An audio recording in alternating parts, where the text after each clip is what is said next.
అఖండ రేపు తాండవం మహాతాండవం ఆడబోతుంది 5వ తారీఖున. మరి ఎట్లా ఉండబోతుందో ఈరోజు ఆ సాంగ్ చూస్తుంటే ఒళ్ళంతా పులకరించిపోతుందమ్మా. శివభక్తుడు శివం ఓం నమ శివాయ అనాలా అనిపిస్తుంది.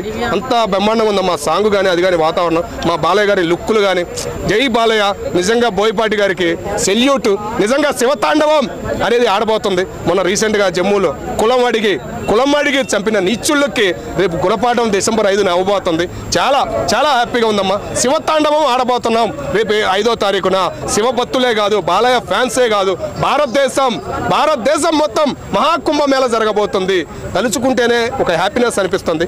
ఒక చరిత్ర అనేది 7 తరాలు గుర్తుంచుకుంటారంటారు. మా ఎన్టీ రామారావుని ఎలా గుర్తుంచుకున్నారో మరో 100 తరాలు, మా బాలయ్యని కూడా మరో 100 తరాలు గుర్తుంచుకునేలాగా ఈ అఖండ తాండవం ఆడబోతుంది. మహాకుంభమేళ జరగబోతుంది. శివతాండవం రేపు 5వ తారీఖున జరగబోతుంది. ఫ్యాన్స్కి, అభిమానులకి చాలా చాలా హ్యాపీగా ఉంది. 7 డైలాగులు ఈ పాటతో మనసు ఎంతో హ్యాపీనెస్ అనిపిస్తుందమ్మా. మరి ఆ పాటలో అఘోరాగా బాలయ్య కనిపిస్తూ ఉన్నాడు. బాలయ్యని అలా చూస్తుంటే ఏమనిపిస్తుంది? చాలా హ్యాపీ అనిపిస్తుందమ్మా. బాలయ్య గారిని ఎక్కిరిచ్చేవాళ్ళు బట్ అలా అది ఇది అని చెప్పి దానికి తగినట్టు బాలయ్య బాబు గారు ఒకప్పుడు డైలాగ్ వదిలేడు. ఉండాలి, గుండె ధైర్యం ఉండాలి, మాట్లాడే దమ్ము ఉండాలి. ఒక డైలాగ్ మాట్లాడాలంటే ఒక ఉండాలంటారు కదా, అది తత్వం అనేది మా బాలయ్య గారిలో ఉంది. జై బాలయ్య. ఈరోజు బాలయ్య అభిమాని అయినందుకు చాలా హ్యాపీగా ఉంది, చాలా సంతోషంగా ఉందమ్మా. మరి బాలయ్య చాలా ఫ్లూయెన్సీగా డైలాగ్స్ చెప్తూ ఉంటారు సినిమాలో.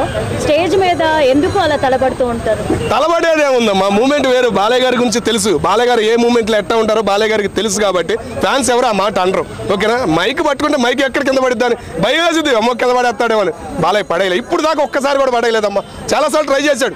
అవునంగా ఉన్నా ఏమోనంగా ఉన్నా కానీ చేశాడు చాలాసార్లు, కానీ పడలేదు. అదొక్కడే హ్యాపీ అనిపించింది.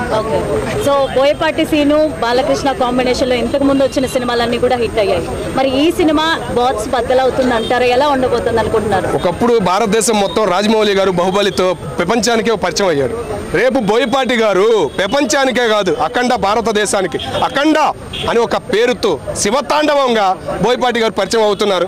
బాలయ్య గారు ఫుల్ హ్యాపీ. మొన్న తమన్ గారిని పైకి లేపలేందుకు ఈయనేంద్ర పైకి లేపుతున్నాడని ఫీల్ అయ్యి కానీ ఈరోజు బాధపడుతున్నాను. తమన్ గారిని పైకి లేపు ఉండాల్సింది. ఈ పాట చూస్తుంటే ఇంకా ఎందుకు లేపలేదు బాలయ్య బాబు అని బాధపడుతున్నాను.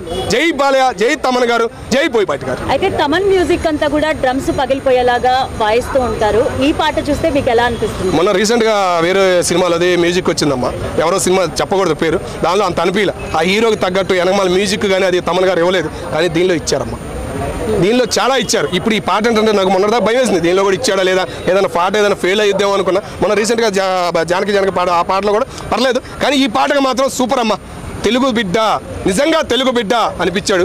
ప్రతి ఒక్కళ్ళు మన సంస్కృతిని, మన సంస్కారాన్ని మర్చిపోతున్నారు. నీచుళ్ళు కొంతమంది వచ్చి మన కులం అడిగి, మన హిందుత్వాన్ని అడిగి చంపేస్తుంటే అట్లాంటి వాళ్ళకి బుద్ధి చెప్పేవాడు ఎవరుండారని బాధపడే వాళ్ళకి ఈ సినిమా 2 గంటలు ఉందో 2.5 గంటలు ఉందో ఒక హ్యాపీనెస్ ఇస్తుంది. ఒక 10 సార్లు మనం చెప్పుకునే విధంగా ఉంటుందని చెప్పేసి నేను అనుకుంటున్నాను. అఖండ సూపర్ హిట్ అయింది. మరి అఖండ 2 దానికి మించి ఉంటుంది. తాండవం ఆడబోతుందమ్మా. తెలుగు సినిమాలలో తాండవం ఆడబోతుంది.